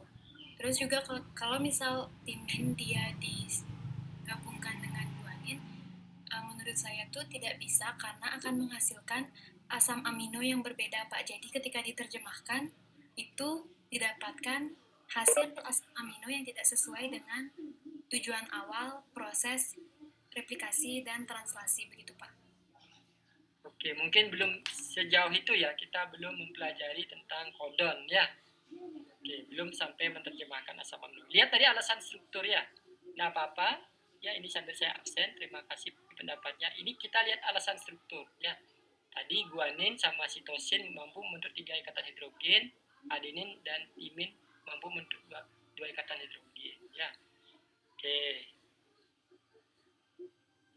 Permisi Pak, mohon izin menjawab. Dari NIM 2 Pak, apakah boleh boleh pendapat? ya, silakan. Baik Pak, saya Armi Baca NIM 2. Kalau menurut saya pribadi, kenapa sih kalau misalnya bahasa G itu selalu dipasangkan dengan C sedangkan T dengan A? Itu karena untuk membentuk suatu keseimbangan Pak. Kalau misalnya bahasa G dipasangkan dengan bahasa T, jadi tidak seimbang. Kalau menurut saya begitu Pak. Mohon maaf bisa tanya. Oke, enggak apa-apa. Ya, nanti begini, adik-adik semua. Jadi benar tadi jawabannya saling melengkapi. Oke, alasan struktur. Kalau kita lihat ini kan ini 1 cincin, 2 cincin. Kalau ini biar cari 2 cincin juga guanin juga bisa. Kalau sitosin mau berpasangan dengan 2 cincin, C dengan A juga bisa. Ya, tetapi kalau A ini dia hanya mampu membentuk 2 ikatan hidrogen, sitosin 3.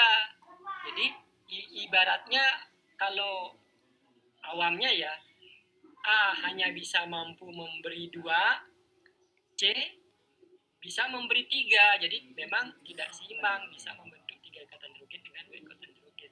Nah, alasan secara ikatan kimia sebenarnya adalah kestabilan. Ya. Kalau T dengan A, C dengan G itu membentuk struktur yang lebih stabil. Bisa ini C dengan A bisa, karena sama-sama bisa membentuk ikatan hidrogen.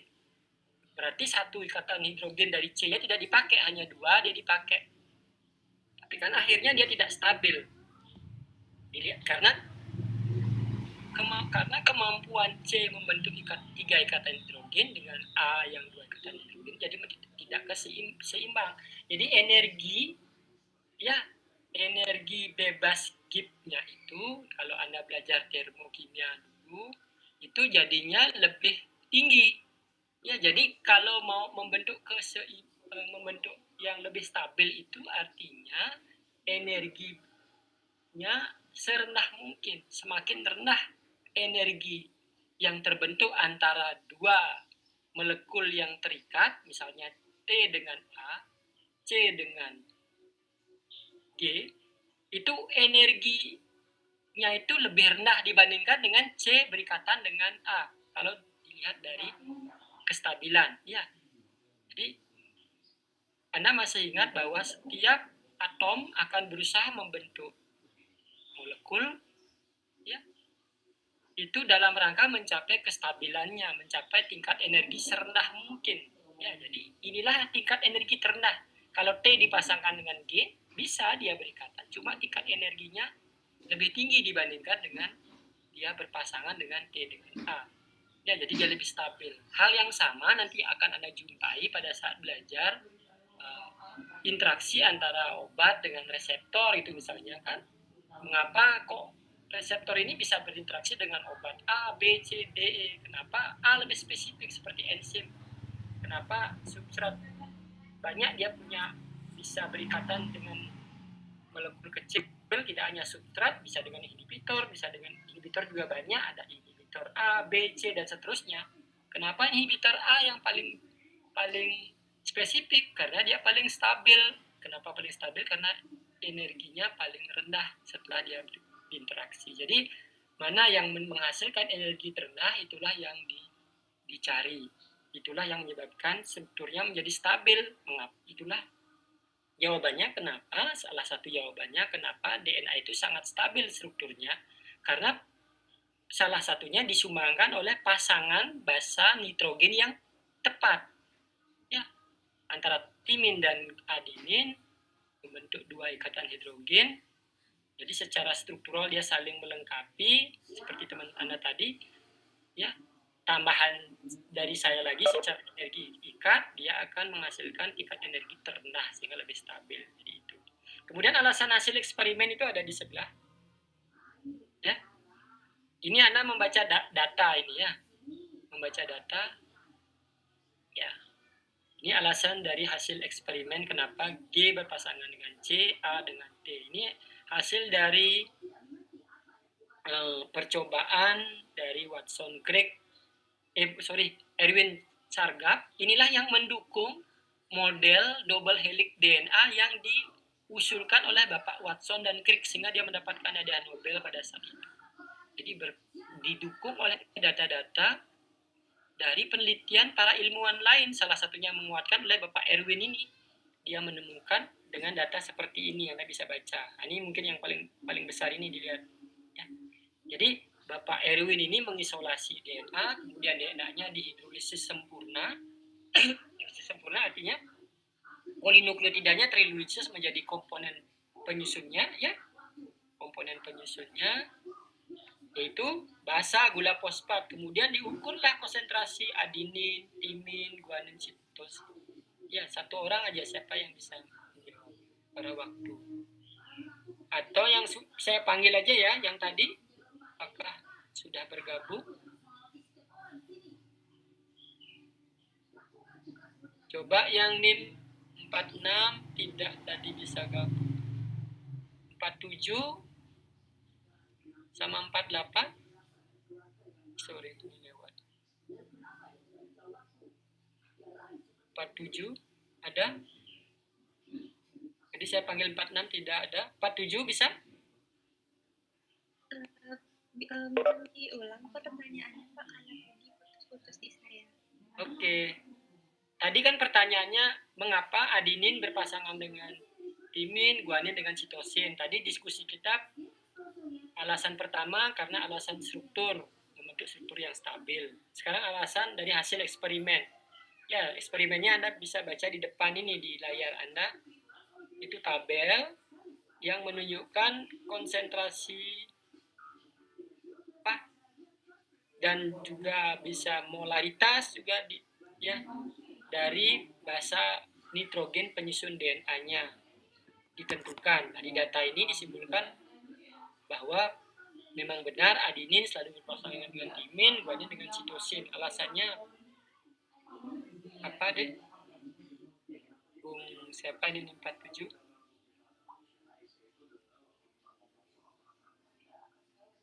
Oke, kalau NIM 49, NIM 48 biasanya sudah pernah jawab-jawab ya. Ini saya alihkan ke 49. 47 sama 49, siapa yang mau? Saya mencoba jawab, Pak. Ya, silakan di sini Agatha ya. Ya, jadi saya pernah baca soal hukum Chargaff itu, dia bilang, jadi kan dia menemukan helix itu ya Pak. Oke, Terus dia, terus habis itu dia juga tahu rasio dari pirin sama pirimidin itu, A, T, dan GC itu sama-sama equal, jadi A sama T itu equal. Ya, benar ya. Datanya kan gitu ya. Ya. Equalnya 1 ya. Iya Pak. Dengan 1. Oke. Terus jadi karena ada hidrogen bondingnya itu, makanya dia bisa membentuk suatu struktur double helix Pak. Gitu deh, setahu saya. Oke, mungkin tadi Agatha sudah dengar tadi diskusi kita ya.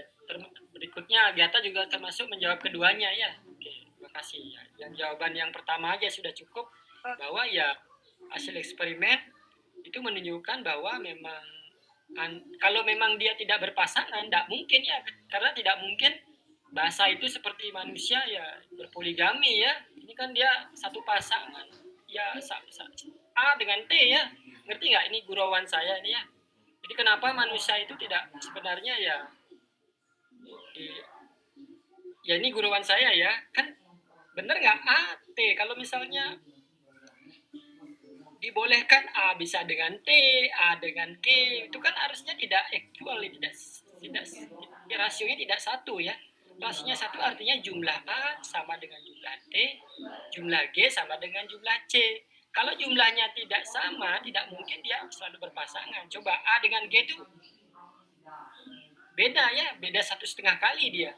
Ya, A dibandingkan dengan G misalnya untuk DNA-nya manusia ya, punyanya manusia itu 1,56 rasionya. Berarti kebanyakan adeninnya ya dibandingkan dengan guanin. Jadi tidak mungkin dia berpasangan. Kalau kalian juga begitu ini,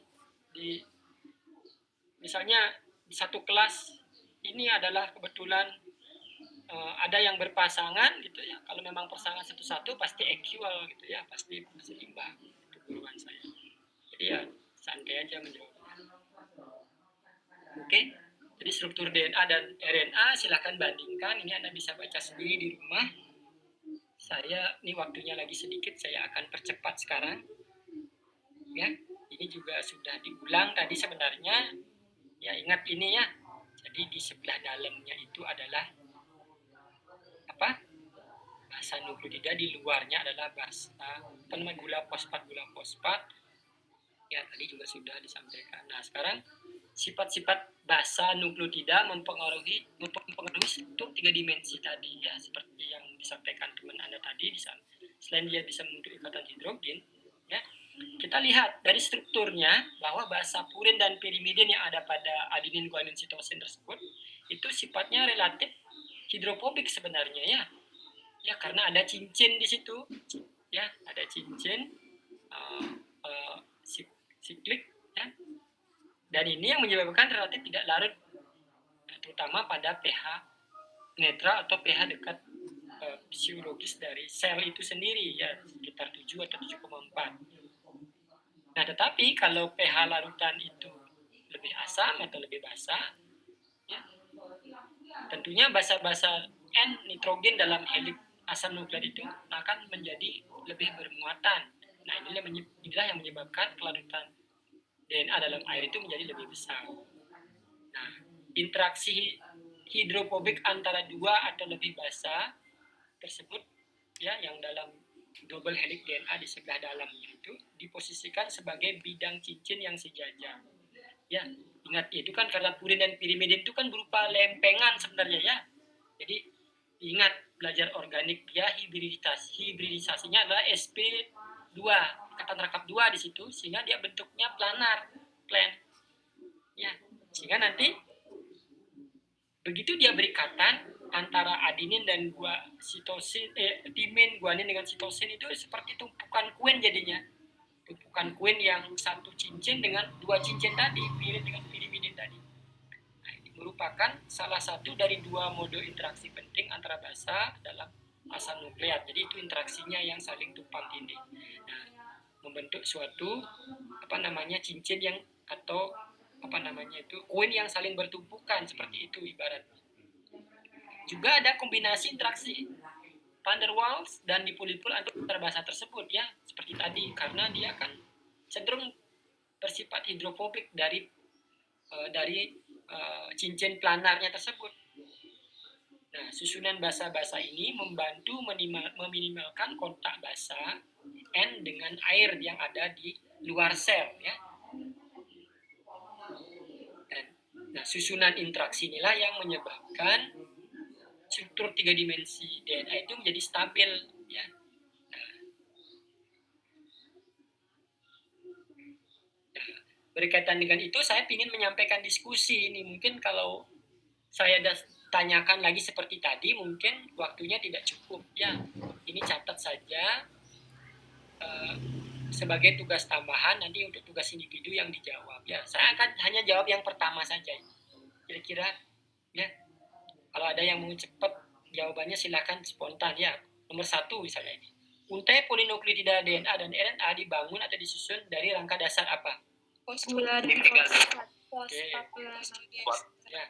Dan bagian dalam dalam heliks disusun dari nukleotida, Pak. Sehingga struktur 3 dimensi heliks ganda, DNA dan heliks tunggal menjadi stabil. Nah, itu ya kesimpulannya seperti itu. Nah, sekarang mungkin ini. Manakah yang lebih stabil? Struktur molekul DNA dan RNA? DNA, Pak. DNA, Pak. Nah, oleh sebab itu, kalau kalian nanti diminta mengisolasi RNA, misalnya bekerja dengan virus RNA itu sangat sulit ya. Tidak ada caranya. Kemudian, mengapa lebih stabil DNA? Karena ada ikatan hidrogennya tadi, Pak. Ya, itu ya. Tadi ya, bolak-balik jawabnya ke situ ya. Ini nomor 1 ini. Sebagai alasan dan yang tadi disampaikan sudah di slide sebelumnya. Nah, ini yang nomor 3 dan 4 ini mungkin perlu waktu lebih banyak untuk menjelaskan ya. Silakan Anda perhatikan pertanyaan nomor 3 4. Itu saya sudah sediakan jawabannya dalam bentuk gambar yang ini halaman berikutnya untuk menjawab soal nomor 3 dan 4 ya. Jadi alasan struktur mengapa asam nukleat dapat dianalisis dengan cara elektroforesis. Jelaskan berdasarkan berdasarkan alasan struktur dan sifat molekulnya. Kemudian nomor 4, mengapa asam nukleat dapat dianalisis secara spektrofotometri yang dapat menyerap gelombang elektromagnetik maksimum pada panjang gelombang 260. Mungkin ini seperti yang saya tanyakan tadi sudah dijawab sama Julio karena Anda belum dapat ya. Anda bisa ini ya sambil mempersiapkan praktikumnya walaupun itu protein tapi ini DNA tapi ya sama saja karena dari alasan struktur. Anda bisa jawab dari slide ini ya. Ini ada penjelasannya sedikit. Nah, kalau yang penjelasan kenapa bisa di elektroforesis, sana perhatikan ya. Itu ada basa, kemudian ada fosfat di sini, ada fosfat gula. Kalau elektroforesis itu kan metode yang bisa memisahkan molekul berdasarkan muatan. Jadi DNA ini harus dibuat bermuatan. Nah, muatan DNA itu apa muatannya? Itu negatif. Komponen mana dalam DNA yang bisa menyumbangkan muatan negatif? Itu Anda pasti sudah tahu kalau dengarkan tadi ya. Itu udah jawabannya silakan di elaborasi lagi. Kemudian kalau secara spektrofotometri nanti kalau Anda sudah dapat instrumentasi itu kalau setiap molekul yang memiliki struktur seperti ini ya, ini namanya terkonjugasi, ikatan rangkapnya selang-seling, dia bisa menyerap di panjang gelombang elektromagnetik tertentu. Jadi yang menyumbangkan peranan besar sehingga DNA ini bisa menyerap di panjang gelombang tersebut dengan yang bisa dianalisis dengan spektrofotometri karena struktur dari basa N-nya ya yang ada ikatan terangkat terkonjugasi. Kalau bisa di elektroforesis dari fosfatnya yang bisa bermuatan negatif. Oke, jadi ini yang mungkin ini tidak usah saya jelaskan karena Anda belum dapat. Ya, ini kalau di alam itu struktur DNA dengan konformasi B yang ditemukan di alam, yang termasuk yang ditemukan oleh Bapak Watson dan Crick. Jadi sangat indah sekali sebenarnya. Dari atas beliau mendapatkan hasil diffraksi sinar X-nya itu mirip seperti bunga teratai itu katanya, saya pernah baca di beberapa buku. Nah, itulah dianalisis kenapa, termasuk dari kajian struktur ikatan antar basa ditemukan selalu A sama jumlahnya dengan T, G dengan C, dan informasi lainnya itu disimpulkan DNA-nya itu sebagai struktur yang double helix, putar helixnya ke kanan, itu sebagai konformasi B. Sebenarnya ada konformasi lain yang memungkinkan DNA itu strukturnya banyak kemungkinan ya. Ada konformasi A, konformasi Z, dan yang lainnya sebagainya yang lebih acak. Nah, kalau RNA ini mungkin lebih mudah dipahami, dia untai tunggal, ya. Strukturnya itu tergantung RNA-nya, ya. Ada tRNA, ya, transfer RNA dari bosom RNA, ada rRNA, atau ada mRNA atau messenger RNA. Jadi, misalnya kalau dalam tRNA dia bisa membentuk ikatan dengan untainya sendiri, karena setiap untai itu kan ada basa nukleotida. Apabila nanti dia bertemu dengan pasangannya, misalnya G dengan C, A dengan U, bukan T di sini, dia akan bisa membentuk ikatan hidrogen juga. Sehingga di daerah itu saja dia bisa membentuk helix. Ya. Nah, itu nanti akan kita bisa lihat di struktur tRNA misalnya, ya, dan juga di struktur RNA yang lain. Kalau mRNA dia untai tunggal, ya. Halo, masih terhubung ya? Masih, Pak. Jadi mRNA ini tadi kalau DNA sebagai penyimpan informasi genetik, kalau RNA ini tergantung jenisnya. Kalau mRNA dia membawa informasi genetik yang ditranskrip, yang disalin ya dari DNA tadi. Jadi mRNA ini menyalin atau mentranskripsi urutan DNA yang ada pada DNA, urutan basa nukleotida yang ada pada DNA, atau dikatakan dia sebagai pembawa kodon. Kodon ini apa? Kodon ini nanti spesifik sebagai pengkode satu asam amino tertentu yang menyusun protein. Ya. Nanti kita bisa lihat ya, kodon itu merupakan 3 basa nukleotida yang berurutan. Ya.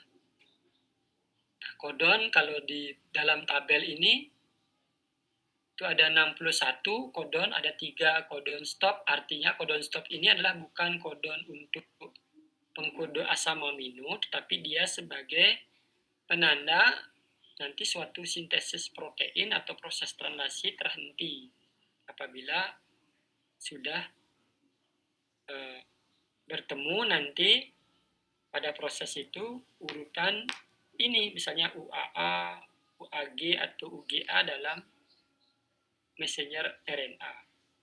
Nah, kemudian ada kodon start. Jadi setiap gen itu secara umum diawali dengan pengkode kodon namanya urutannya AUG. Ini pengkode metionin. Ini lambang-lambang ini yang 3 huruf ini mungkin Anda sudah kenal pasti sebagai lambang asam amino. Nah, ini di sebelah ada 3 ya, 3 yang paling samping, atas dan samping kanan ini menunjukkan urutan ya, misalnya UUU pengkode kodon dari asam amino fenilalanin. Kita lihat di sini ya. Kita lihat di sini ternyata satu asam amino itu bisa punya lebih dari 1 kodon ya. Kemudian yang mRNA bertugas membawa kodon tadi. Kemudian yang bertugas membaca itu adalah membaca kodon pada mRNA itu adalah tRNA. Ini Anda bisa baca sendiri. Kodogenetik atau kodon itu sifatnya sangat universal ya. Sangat universal tidak hanya pada manusia, juga pada mikroba. Kodon misalnya AUG atau yang lain UUU itu sama-sama merupakan pengkodo penilalanin. Walaupun makhluk hidupnya berbeda, walaupun selnya berbeda. Jadi nah sekarang ternyata memang walaupun ada 61 kodon yang spesifik dan dengan 20 asam amino, ternyata tRNA itu tidak ada 61 ya. Karena apa? Karena tRNA itu bisa mengenal lebih dari satu kodon. Nah, inilah yang ditemukan oleh Bapak Wobble. Sehingga ini namanya sering disebut sebagai efek Wobble. Ya. Berapakah jumlah? Kalau begitu, mungkin ini bisa jadi diskusi yang lain ya. Berapakah jumlah jenis tRNA pembawa asam amino? Apakah jumlahnya sesuai dengan jumlah kodon atau jumlah asam amino? Itu bisa didiskusikan nanti. Nah, ini struktur tRNA. Struktur tRNA itu, ya dia mRNA dia untai tunggal memang, tapi dengan untainya sendiri dia bisa berikatan hidrogen dengan pasangannya. Ya. Nah, uniknya tRNA ini memiliki struktur di mana di ujung 3 aksennya itu dia membawa ya, atau kalau di bawah kalau tRNA itu bisa diisolasi, dimurnikan, kemudian kristalnya kita lihat, ternyata strukturnya seperti huruf L terbalik. Di ujung L-nya ini merupakan ada struktur 3 basa yang sangat unik yang bisa membaca kodon. Berarti kalau dia memiliki urutan misalnya AAG, nanti dia bisa membaca kodon yang basa nukleotidanya komplement dengan ini ya, A dengan U dan seterusnya ya. Di ujung 3 aksennya ini dia merupakan tempat berikatnya asam amino nanti yang akan dibawa dalam proses translasi nanti sesuai dengan fungsinya. Jadi ini proses reaksi di mana asam amino berikatan dengan tRNA. Jadi asam amino yang ada di sitoplasma itu akan diikat dulu oleh tRNA dengan bantuan molekul berenergi tinggi ATP. Jadi, sehingga dia membentuk amino asil tRNA. Nanti dalam bentuk amino asil tRNA inilah nanti dibawa ke ribosom ya. Nah, ribosom sebagai fungsi RNA yang lain ya, ribosom nanti akan dijelaskan sebagai tempat untuk sintesis RNA. Jadi ada messenger RNA dan seterusnya. Jadi ini 3 bentuk RNA inilah yang berperan dalam proses translasi. Ini garis besar proses translasi. Walaupun nanti secara detail akan disampaikan di akhir kuliah ini ya, di akhir materi nanti.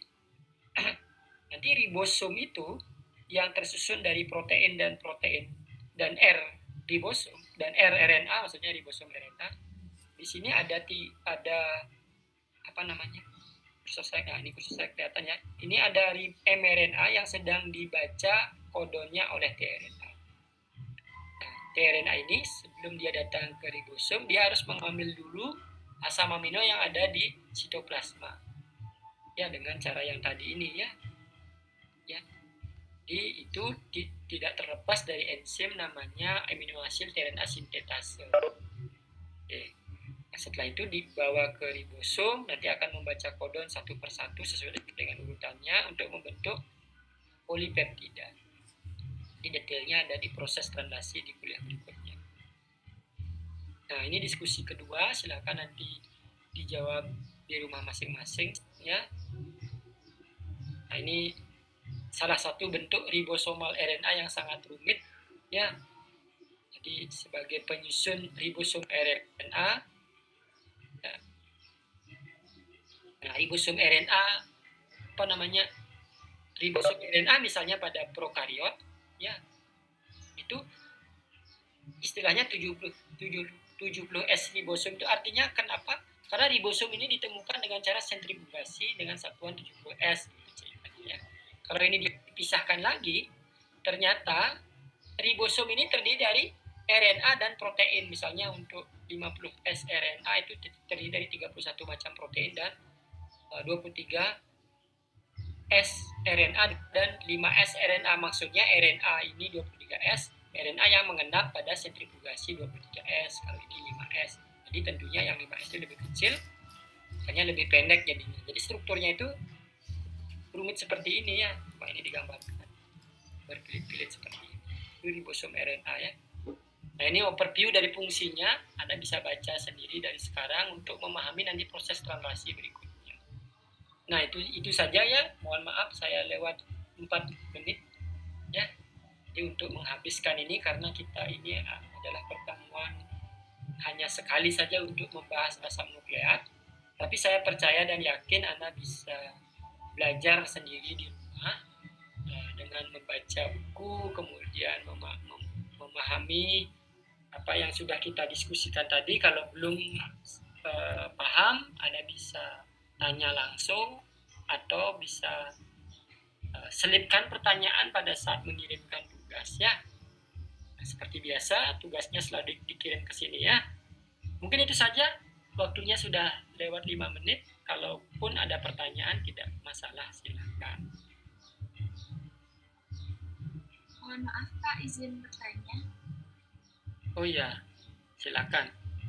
Untuk tugasnya nih Kak, dikumpulnya apakah PDF atau seperti tugas-tugas kemarin Pak, menggunakan Word dengan ketentuan yang sama seperti penugasan sebelumnya juga Pak? Nah, begini, kalau tugas seperti ini kalau tidak ada ketentuan itu bebas saja ya. Mau file Word, mau file PDF, ya silakan. Yang penting nama filenya itu sesuai dengan ketentuan. Kalau nggak salah sudah saya sampaikan ya, ada nama NIM gitu ya. Halo? Tadi? Sudah Pak. Untuk pengumpulannya lagi 1 minggu berarti nih Pak? Ya, selalu 1 minggu biar tidak numpuk. Jadi sambil anggaplah belajar ya. Maksud saya biar tidak hanya membaca ulang. Ya, jadi setelah kuliah atau sebelum kalau materi itu diberikan, bacalah. Kemudian baca berikutnya, mencoba menjawab tugas, yang penting tugas yang halaman terakhir. Ya, kalau diskusi tadi bagi yang sudah mendengarkan dan ikut aktif mungkin sudah tahu mana tugas yang sudah dijawab, mana belum ya. Dan saya minta yang dijawab hanya yang belum dijawab dengan tuntas. Yang sudah dijawab tidak usah lagi disampaikan, kecuali Anda mungkin mau ada pendapat lain bisa saja. Tapi saya tentu akan lebih fokus pada diskusi atau pertanyaan yang belum dijawab. Ya. Kalau saya pandang sangat beda, jauh sekali dengan jawaban yang seharusnya, tentu nanti akan saya balikkan lagi, maksudnya balas lagi emailnya. Ya, kalau saya anggap cukup standar jawabannya, ya itu artinya kalau Anda tidak dapat jawaban balasan email, artinya jawaban Anda sudah cukup. Ya, minimal cukup kalau sampai dijawab dengan catatan, itu artinya harus ada perbaikan ya. Karena sistem saya begitu. Saya tidak mau Anda membawa kesalahan sampai di akhir kuliah ini. Sebenarnya dalam arti sebenarnya Anda tidak mungkin Anda tidak lulus sebenarnya kalau Anda ikuti sistemnya. Ya. Oke ya. Baik Pak, izin konfirmasi lagi sekali Pak. Berarti untuk tugasnya itu apakah dibedakan antara tugas diskusinya dengan tugas individu yang di akhir itu Pak? Atau kan dijadikan satu ya. Dijadikan satu, tapi yang wajib dijawab itu apabila ada tulisan tugas individu. Ya. Oke. Yang diskusi tadi, pertanyaan-pertanyaan yang ada di sela-sela itu sebenarnya saya desain untuk keaktifan di kelas, tapi karena kita waktu kurang, jadinya kan seperti ini. Jadi itu ditangguhkan, bisa dijawab sendiri, digabung dengan tugas individu. Kalau belum dijawab tadi ya, tadi alasan nama asam nukleat kan sudah, alasan struktur tadi, alasan apa?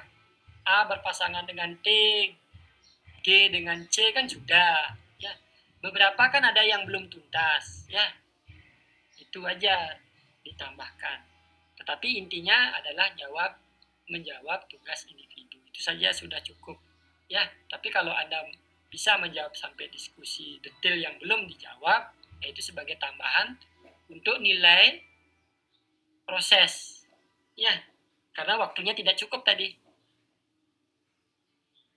Halo? Tadi siapa ya? Sinta ya? Iya Pak, baik Ah. Pak. Nah, itu juga untuk menjawab keraguan Anda apabila mungkin saya baca di chat di sambil silakan kalau Anda mau meninggalkan room, kalau ada kuliah juga tidak apa-apa karena waktunya sudah habis.